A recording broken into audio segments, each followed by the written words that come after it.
Bem-vindos a mais um Lideranças Empresariais, uma parceria do ETV com o LIDE Portugal. Hoje analisamos a reforma financeira municipal em curso, tendo como ponto de partida o programa de resgate aos municípios com maior nível de endividamento. Pretendemos analisar as implicações deste plano de resgate que obriga as autarquias a delinear planos de reestruturação financeira. O plano de resgate resolve definitivamente os problemas crónicos de endividamento dos municípios? Quais as fragilidades e quais os pontos fortes desta solução? Em estúdio temos Carlos Lobo e José Gonzaga Rosa, partners da Ernst & Young. Muito obrigado a ambos pela vossa presença. José Gonzaga, começo por si.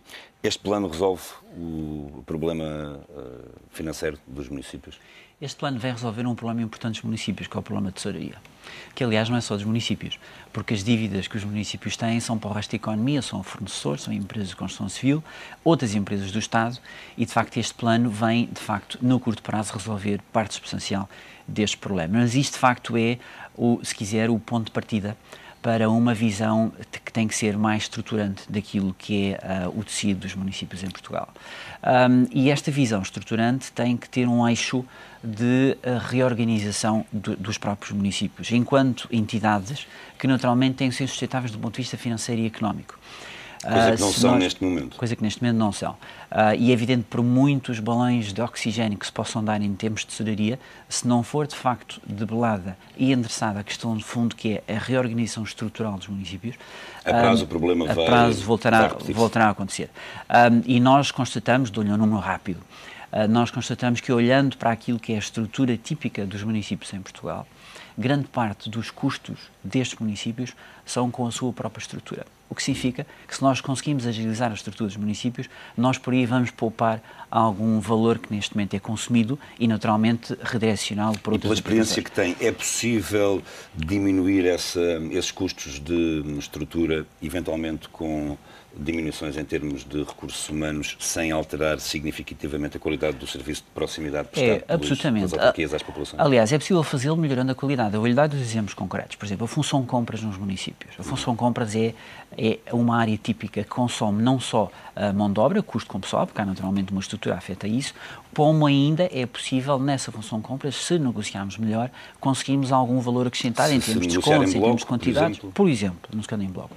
E aí tem claramente uma área onde consegue um ganho rápido, um quick win, como nós costumamos dizer, sem ter necessariamente que fazer downsizings agressivos da estrutura de pessoal e rapidamente consegue libertar poupanças que depois são aplicadas ou na gestão do passivo financeiro ou eventualmente em servir melhor de facto aos seus utentes, porque é um aspecto importante que devemos ter em consideração, que é este.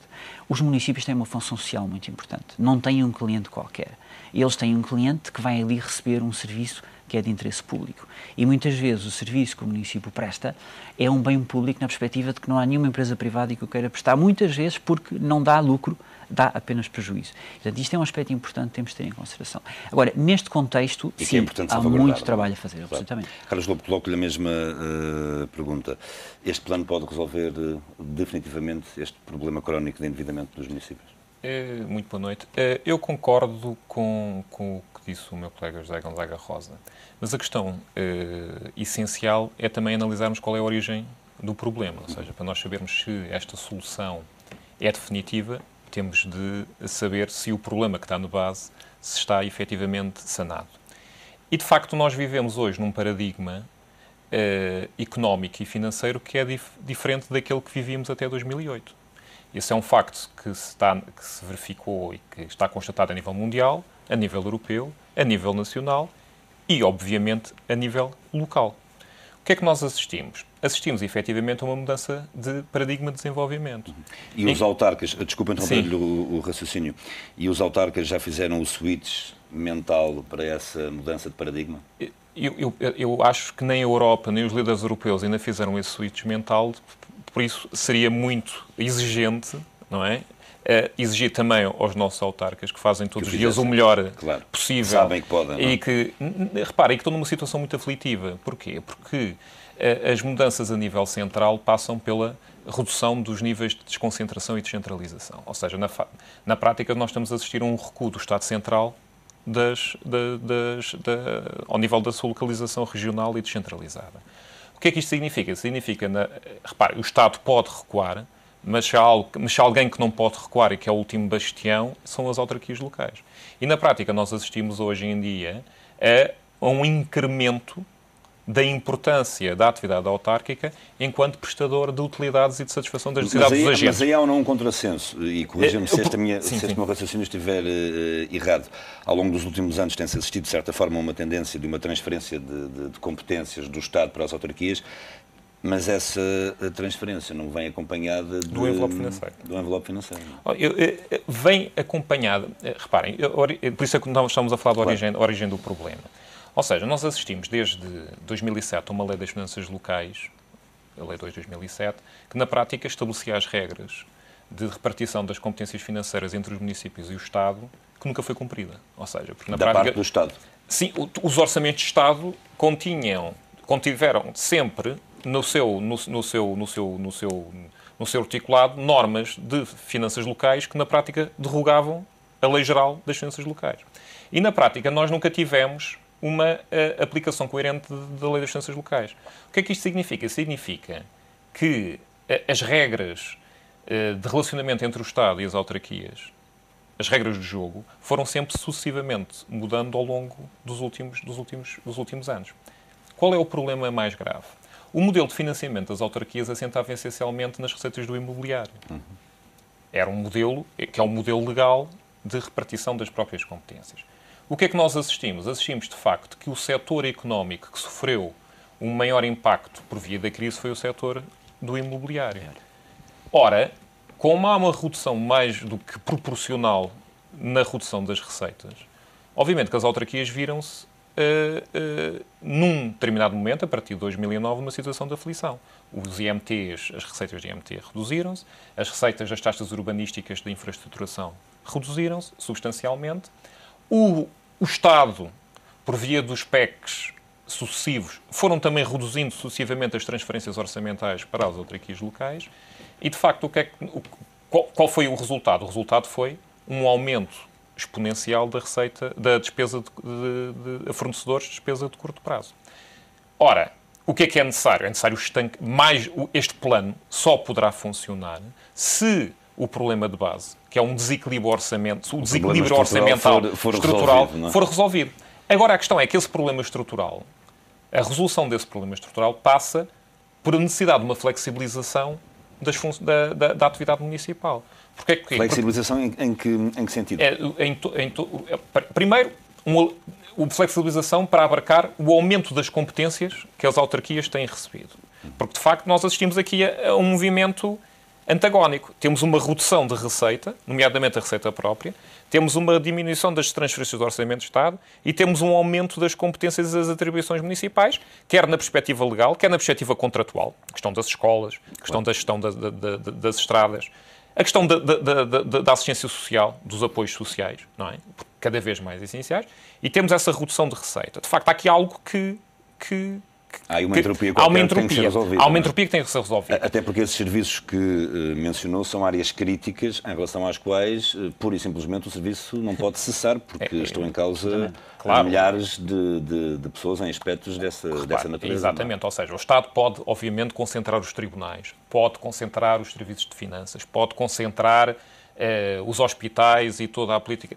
Mas há determinadas funções de proximidade que, por serem de proximidade, e inerentemente serem das competências das autarquias locais, não podem ser retiradas.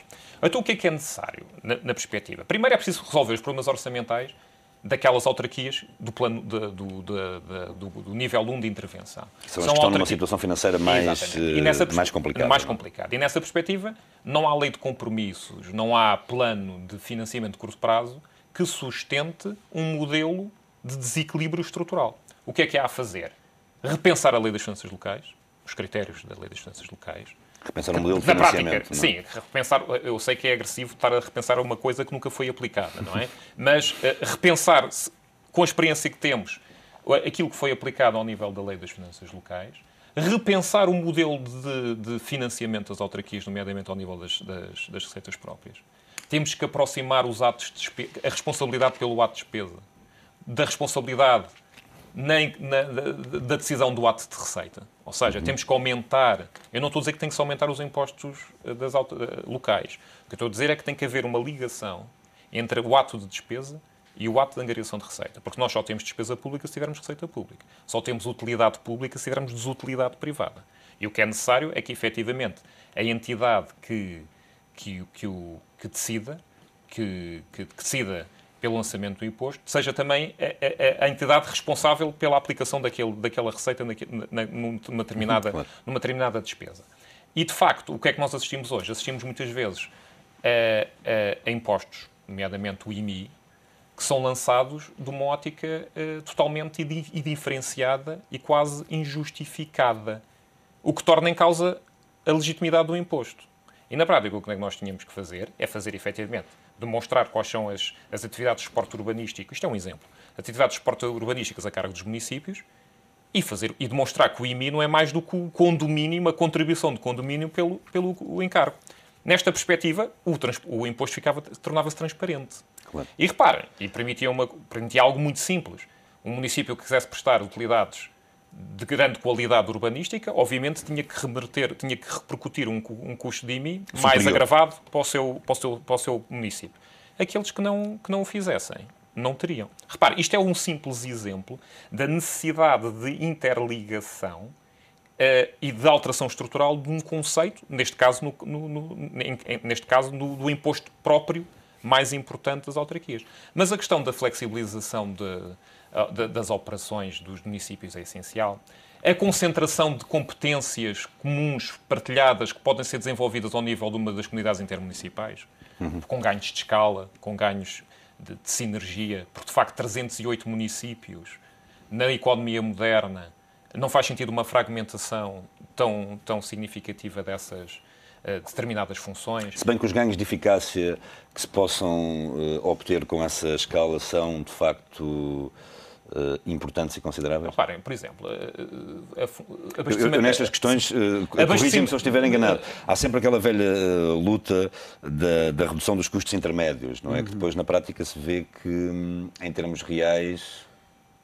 Mas muitas vezes esses ganhos de eficácia são irrisórios, não é? Absolutamente. Ou pelo menos não permitem resolver o problema de uma forma estrutural e sustentada. A contribuição não é tão significativa. Sabe, a verdade é que a solução não é única e, se quiser, assenta num tripé.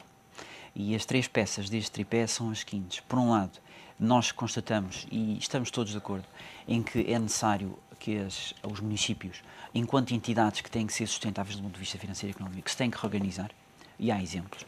A questão da função de compras, a questão da possibilidade de haver unidades de serviços partilhados, que naturalmente vão beneficiar todas, exige naturalmente parcerias, exige fusões, exige alguma capacidade e plenitude de tomar decisões conjuntas. Mas neste momento, eu peço desculpa por estar aqui a interromper o raciocínio, mas às vezes é importante, até para quem nos está a ver, se consiga situar. Tal como reforçou há pouco o Carlos Lobo, neste momento... Se o modelo de financiamento dos municípios não for alterado, reestruturado, redesenhado, está em causa a saúde financeira dos municípios? Pode estar em causa se nós tivermos problemas de tesouraria que conduzam à ruptura de tesouraria, nessa perspectiva, sim. Acontece que a solução do modelo de financiamento só por si não vai resolver o problema. Se quiser, o segundo pé destes eixos de análise tem muito a ver com aquilo que é a atividade do próprio município e que, de uma forma simples, acaba por ter ramificações em dois níveis, nas receitas e nos custos. Ao nível das receitas, é preciso repensar, por um lado, aquilo que o município faz, ou seja, que serviço é que presta à população, e fazer a pergunta se o pricing por esse serviço é o mais correto. Isto é, se fazer a pergunta e tentar perceber se presta serviços que a população percepciona como tendo valor. Se esses serviços são devidamente remunerados, pode eventualmente acontecer que preste um serviço o qual todos nós achamos que tem valor e não paguemos nada por ele. E se quiser aqui há claramente um ajustamento entre a expectativa de quem consome e até estaria disposto a pagar alguma coisa e a expectativa de quem presta e custa e tem naturalmente uma estrutura que está a suportar a prestação desse serviço. E portanto, se quiser aqui, é necessário olhar para a base de receitas e fazer a pergunta como é que nós podemos diversificar as nossas receitas. Porquê? Porque um dos problemas que nós sabemos é que as receitas são extremamente voláteis e como o Carlos dizia, quando nós temos grande parte das receitas a depender das contribuições do Estado e quando o Estado decide unilateralmente a alterar o fluxo de receitas que vão para os municípios, nós aí temos um problema. E, portanto, sabemos isso. E esse é um dos principais problemas para a ruptura financeira? Este é um dos problemas para a ruptura financeira, não necessariamente, mas para o endividamento. Imagine quando há um plano de desenvolvimento do município, em que ele tem uma determinada perspectiva de investimento. E, por alguma razão, unilateralmente, o Estado Central decide que ele, em vez de investir 100, tem que investir 200, e se ele não investir os 100 adicionais, naturalmente será penalizado por outras vias. É evidente que ali não tem outra alternativa, seja endividar-se para fazer face a esse investimento.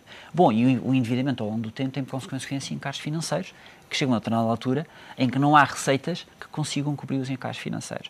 Portanto, esta lógica de haver uma grande dependência na base de receitas daquilo que são contribuições que, por sua natureza, são cada vez mais voláteis, tem que ser endereçada. E como é que se endereça isso? Olhando para a base de receitas e perceber como é que é possível aumentar a componente de receita sobre a qual eu, município, tenho algum controle. E, portanto, se quiser, há aqui uma segunda componente que é evidente que tem que ser endereçada em simultâneo com a questão do modelo de financiamento. E, se quiser, um terceiro ponto importante, que é, todos nós olhamos para os municípios como, se quiser, os fatores de vantagem competitiva que Portugal tem neste momento, ou como se quiser, como cada um dos AICEPs avançados que Portugal tem para captar investimento direto estrangeiro. E isto é o terceiro eixo de análise que é importante nós começarmos a fazer. Porque se há alguém que conhece bem as especificidades económicas de cada região, se há alguém que conhece bem as oportunidades de investimento de cada região, se há alguém que conhece bem os empreendedores, conhece bem as empresas, conhece bem quem quer investir,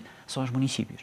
E isso foi um papel e é um protagonismo que ainda não foi absolutamente dado aos municípios. E é preciso dá-lo. E, portanto, aqui há que fazer a ponte entre a perspectiva de captação de investimento, que neste momento tem uma componente macroeconómica importante, realmente através da ICEP, e depois toda a componente de articulação com aqueles que, na realidade, conhecem os fatores de vantagem competitiva nacional. E isto é um terceiro eixo muito importante, que vai, por um lado, trazer mais receitas aos municípios, vai torná-los mais próximos daquilo que é o tecido empresarial e, naturalmente, vai dar-lhes outra importância em termos de captação de investimento. Quanto tempo, se é que é possível dar uma resposta a esta questão, é necessário para se adotar e agilizar e colocar em prática esse modelo, por exemplo? Mais do que tempo é necessário vontade. E há vontade, é necessário vontade e é necessário vontade e é necessário e Estado Central. E é necessária atitude. Há alguns exemplos. Reparem, quando nós falamos de municípios, temos que há uma diversidade de práticas, claro, e há uma diversidade de opções e há uma diversidade de condições estruturais. É isso que torna também a experiência municipal portuguesa tão rica, não é? Ou seja, de facto, é nessa diversidade que está a riqueza. E não é por acaso... Haverá seguramente pessoas mais bem preparadas que outras. Não é por acaso. Até por questões de formação. Sim, mas não é por acaso que no próximo quadro comunitário de apoio, que está a ser discutido a nível europeu, o eixo de competitividade que vai ser e é que nós estamos um bocadinho atrasados a fazer esse trabalho de casa. Privilegiado. Isso é uma coisa que devíamos estar... Isso é um assunto que devíamos estar preocupados. Estamos preocupados, de novo, estamos preocupados com a questão da tesouraria. Até porque há alterações técnicas que induzem aqui uma complexidade extra. Eu sei que neste momento a preocupação é uma preocupação eminentemente de tesouraria e não uma preocupação de investimento, não é? Até que se criou algum ambiente que defende que o investimento até é algo prejudicial para a economia. Mas, efetivamente, quando falamos dos quadros comunitários, do novo quadro comunitário de apoio, o eixo de competitividade serão as cidades e as regiões. Ou seja, vamos centralizar a competitividade europeia na competitividade da cidade, em sentido amplo, enquanto eixo de competitividade, enquanto rede de valências, no sentido da criação da riqueza económica. Esse é um dos eixos essenciais. O que transplantado para a nossa realidade, não é? Foca o interesse do momento e o elemento catalisador do investimento no município, quer o grande município, quer o pequeno município. Obviamente que nós temos uma realidade fragmentada, não é? A 308 municípios. Obviamente que é necessário ganhar escala. Nós não podemos pedir ao município do interior que consiga captar uma multinacional tecnológica. Ou seja, daí a importância da criação de entidades que agreguem... agreguem voluntariamente. Mais do que... Reparem, porque eu sou defensor da proximidade. Ou seja, de facto... Mas tem que ser um ato de vontade. Mas tem que ser um ato de vontade. Eu sou defensor de uma proximidade entre o cidadão e o seu decisor político. Ou seja, porque quando o decisor político está mais próximo do cidadão, tem uma melhor perspectiva das suas reais necessidades e daquilo que ele realmente necessita. Ou seja, desde que, obviamente, também seja ele um encarregue da decisão do tributário. Porque não é só o ato de prestar, também tem em causa, também tem que ser competência para o ato de tributar. De facto, aquele modelo do autarca que só fazia obra terminou. Porque, na prática, num modelo estrito de financiamento público, o autarca era o bom da fita, porque era aquele que dava algo, que construía, não é? O ónus da tributação estava a cargo do Estado Central, que distribuía. É este envelope que temos que mudar. Mas o que estava a dizer, existem bons exemplos, por exemplo, o investimento da Embraer em Évora. Teve um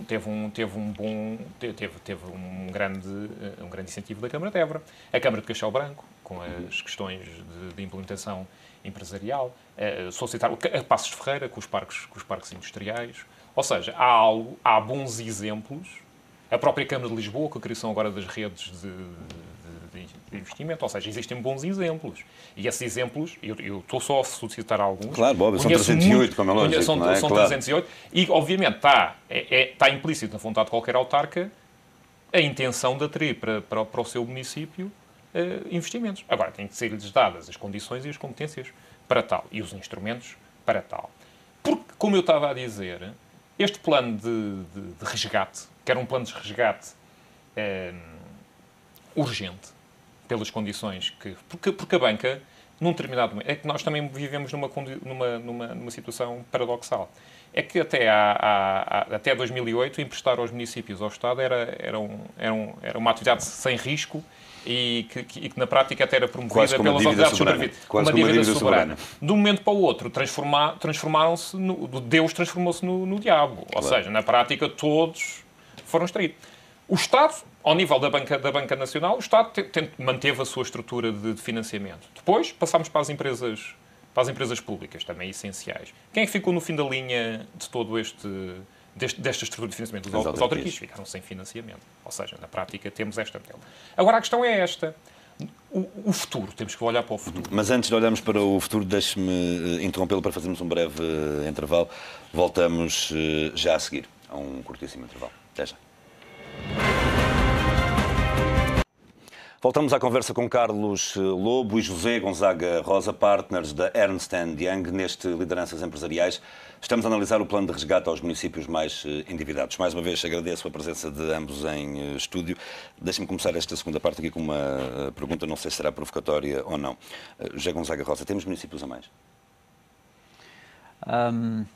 A questão pode colocar-se nesse ponto. Eu preferia, se quiser, olhá-la nesta perspectiva. É se temos municípios com a dimensão ótima que devemos ter para que eles possam ter escala para ser eficientes do ponto de vista de organização e de custos e, naturalmente,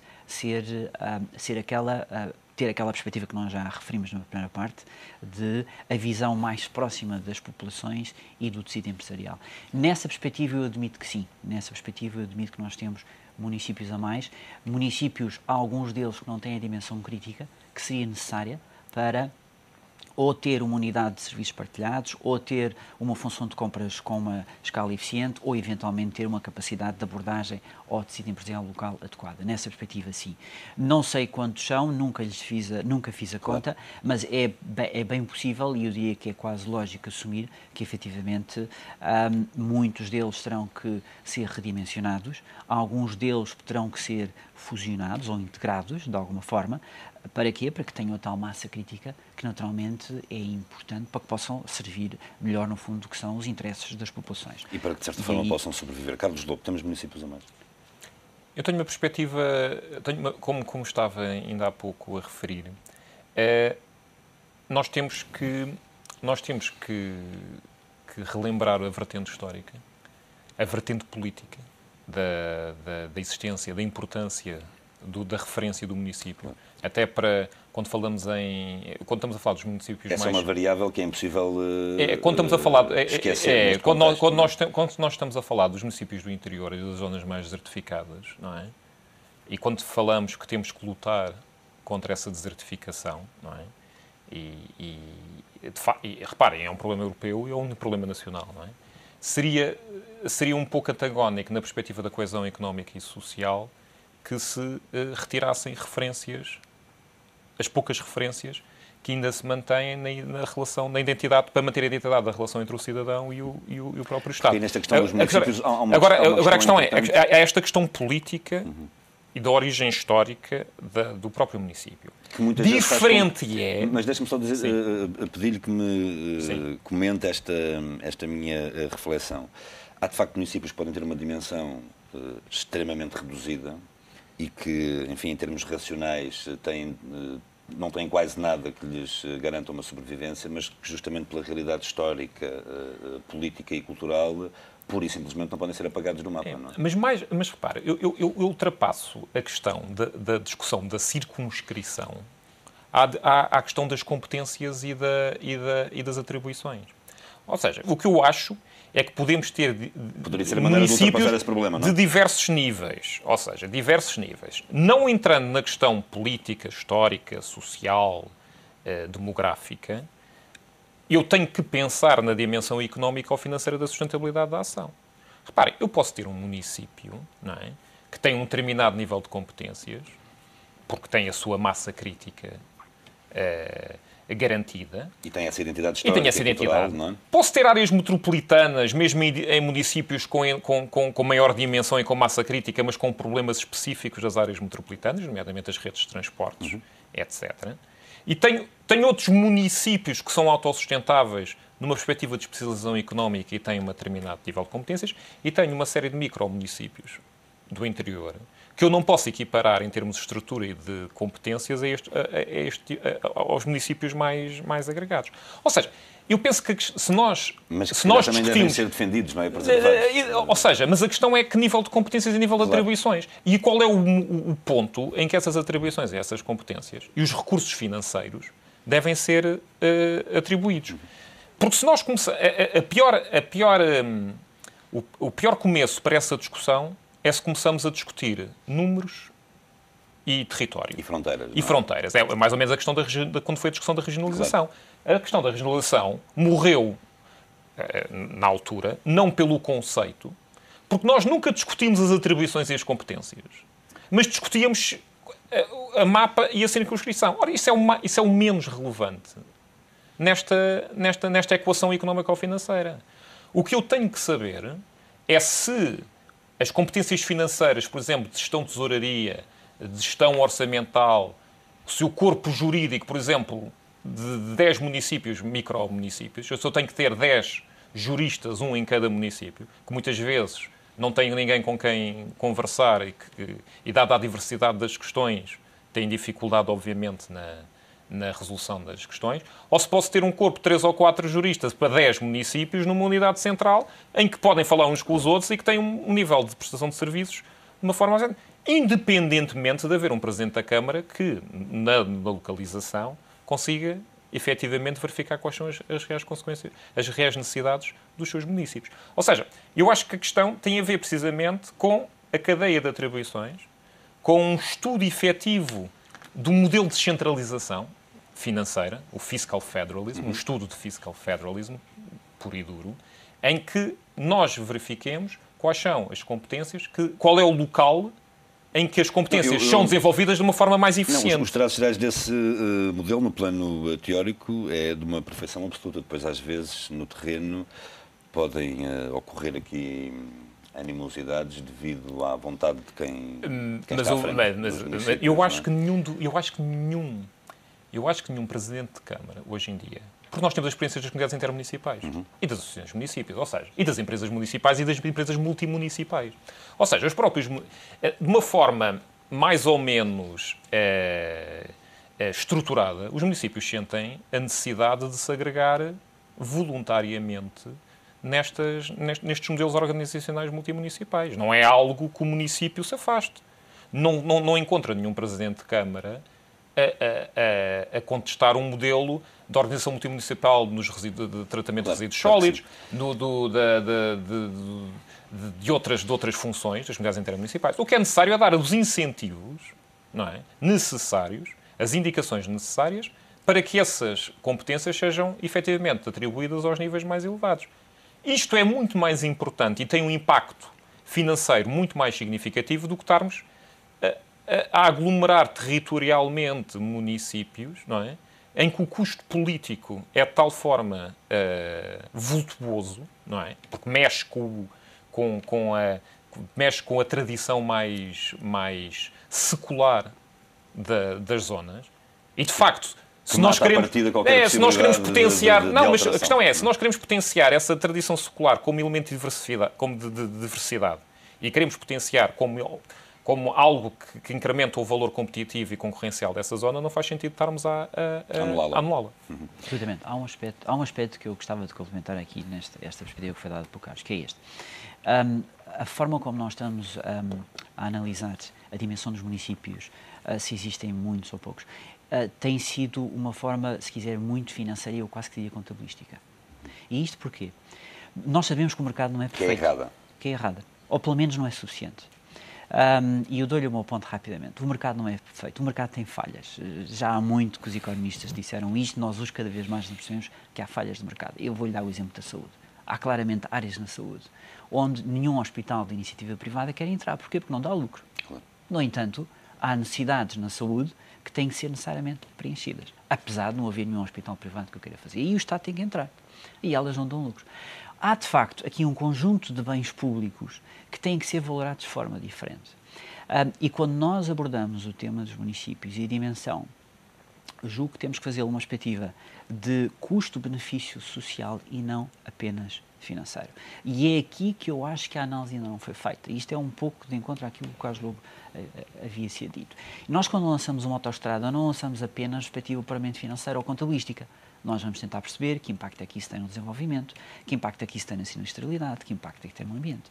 Nós, quando olhamos para questões estruturantes como sejam a dimensão, o redimensionamento dos municípios, temos que olhar para isso numa perspectiva de custo-benefício social e não apenas financeiro.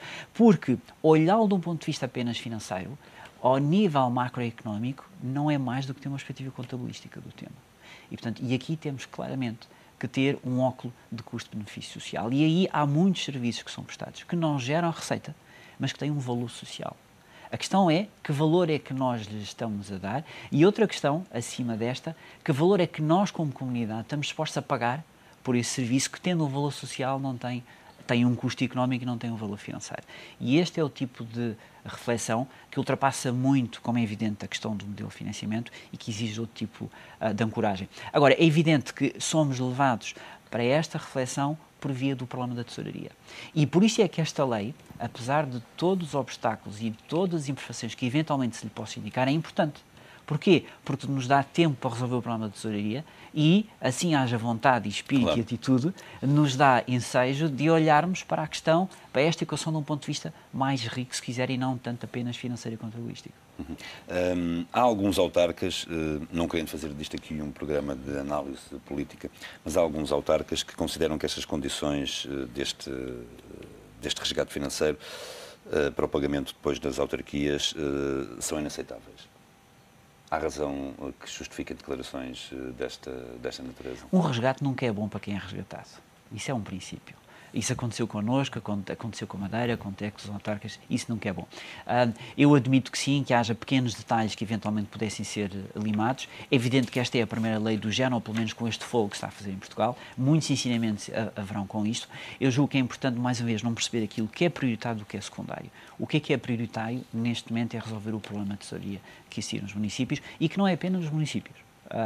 E que é nos municípios porque não pagam aos bancos, porque não pagam às empresas, aos fornecedores e, portanto, ultrapassem muito a dinâmica dos municípios. Agora, é evidente que sim. Por exemplo, eu posso lhe referir que um dos aspectos, apesar de entrarmos agora em níveis um pouco técnicos, não gostaria de entrar por aí, mas um dos aspectos, por exemplo, que não vem na lei e que eu gostaria que viesse, que era, por exemplo, a revisão de todos os contratos de parcerias público-privadas que os municípios têm neste momento. É dito que os municípios nesta situação não podem a celebrar novos contratos de PPPs, mas julgo que se deveria ter ido mais longe, por exemplo, dizer tem que rever todos os contratos de PPP existentes, porque isso pode ser uma forma de captura de valor no curto prazo. É um exemplo. É evidente que será possível melhorar em muitos aspectos e a experiência vai estar aí para, no fundo, nos inspirar e inspirar quem legisla a melhorar esses aspectos. Carlos, estas condições impostas às autarquias, subir impostos, nomeadamente em relação ao IMI e à derrama comercial, bem como à participação no IRS, maximização dos preços cobrados pelos municípios, nomeadamente nos saneamentos e resíduos, o cerco aqui às PPP. Estas condições são importantes, são racionais ou são excessivas? Depende da situação concreta que esteja em análise, não é? Ou seja... Aqui cada caso é um caso, não é? De facto, cada caso é um caso. O que eu acho que é importante é garantir a sustentabilidade económica ou financeira do município. Ou seja, que a estrutura de receita se adeque à estrutura de despesa e vice-versa. E a estrutura de despesa se adeque à estrutura de receita.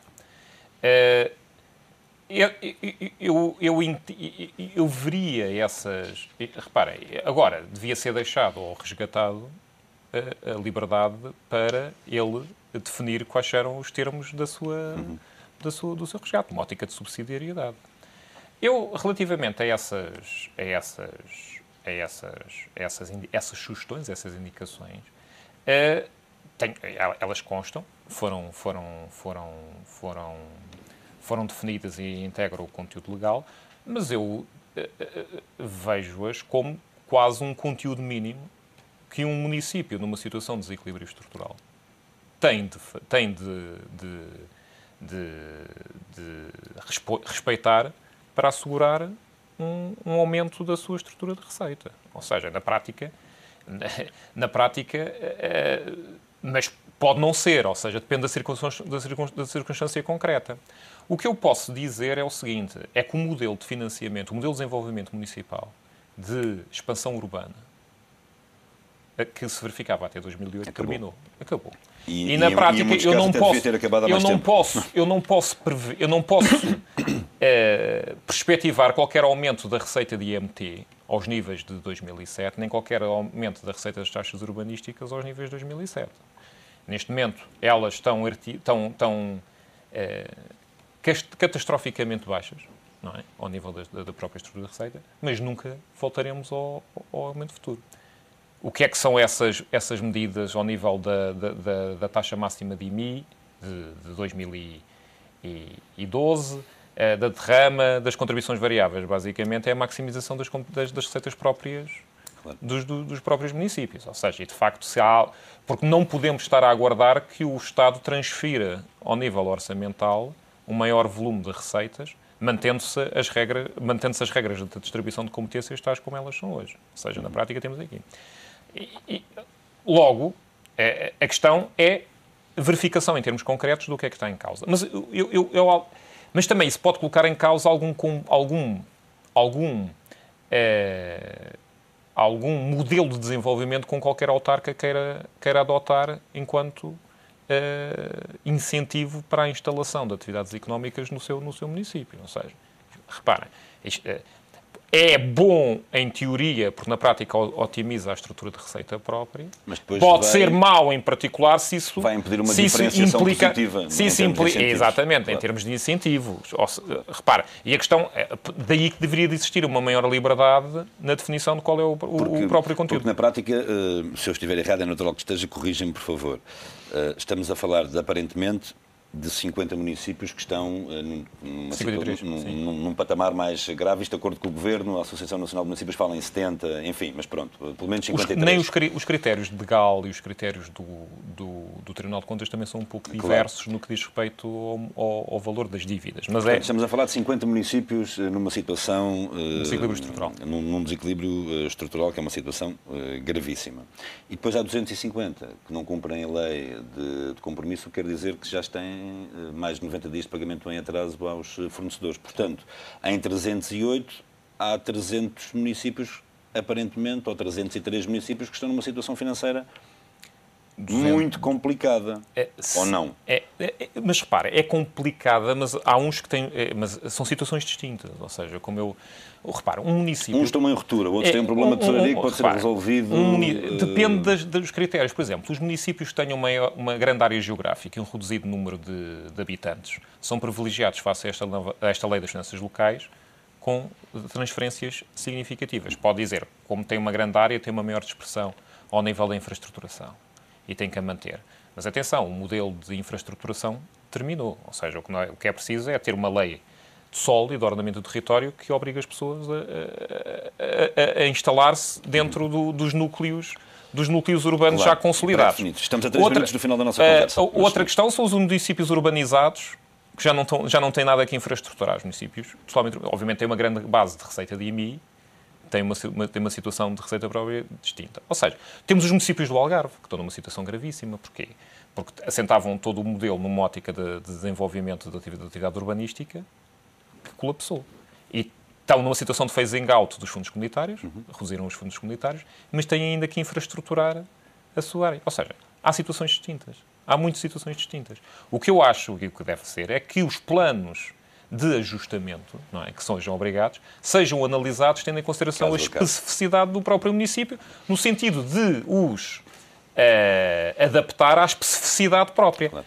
E a questão é esta. Quando falou dessas situações, estamos a falar de ajustamentos do lado da receita. Também tem que haver ajustamentos do lado da despesa. E, de facto, aí, como sempre, é mais difícil. Mas tem que se ter dado esse passo no sentido da agregação das próprias vontades. Mas a questão é esta. Nós temos que analisar a especificidade de cada município. Porque é a especificidade de cada um que dá a riqueza de todos e que nos permite que Portugal seja um país competitivo na cena internacional e nos diferencia dos outros. Ou seja, são elementos diferenciadores que nunca poderão ser eliminados. E tendo em conta, enfim, a premência de uma resposta à atual situação dos municípios, a partir deste plano arrancará se correr tudo bem em setembro, aparentemente, não se corre aqui o risco de não haver tempo para se tirar aqui a radiografia, entre aspas, correta aos municípios que falava o Carlos? Eu acho que aqui não temos outra opção que não seja fazê-lo. Este plano é bom, é indispensável, aliás, é essencial para que de facto se consiga libertar, enfim, alguma capacidade, já não digo financeira, mas de ruptura de tesouraria, porque é nessa situação em que esses municípios estão. Portanto, essa lei é absolutamente indispensável. Agora, há outro trabalho de fundo que tem que começar a ser feito rapidamente e claramente tem os benefícios. Os municípios têm que olhar para si, têm que não esperar pela próxima lei, mas pensar internamente, ver como é que se podem reorganizar, ver como é que podem buscar no curto prazo ganhos, quer poupança de custos, como eu dizia no início da conversa, não ter necessariamente políticas agressivas do ponto de vista pessoal. Mas é necessário ou não, é indispensável ou não cortes ao nível dos recursos humanos? Poderá ser necessário não cortes, mas reafetações. Poderá ser necessário não cortes, mas reafetações. Se eu olhar para a estrutura do município e chegar à conclusão que posso reafetar pessoal para funções de serviço ao meu utente, ao meu cliente, que no fundo somos todos nós, que eventualmente até me pode gerar novas receitas, porque há taxas que eu eventualmente até acho que posso lançar, que não estou a lançá-las. Então aí, repare, eu estou não só a poupar custos, porque eventualmente meto uma função de compras informatizada, como ainda posso ter um melhor serviço ao meu utente, que somos todos nós, ao meu cliente, e eventualmente ainda gerar receitas. É isto que é possível fazer. Ou seja, nós podemos ter situações criativas de win-win, em que efetivamente o município consegue ter uma base de custos mais controlável e consegue ter uma base de receitas mais endógena, mais própria. E este é o grande desafio. A grande equação que tem que ser resolvida é esta. A nível de cada município, ter maior capacidade de controle na sua fonte de receitas, ter uma estrutura de custos mais agilizada, o que também vai motivar as pessoas. É importante não perder de vista as pessoas,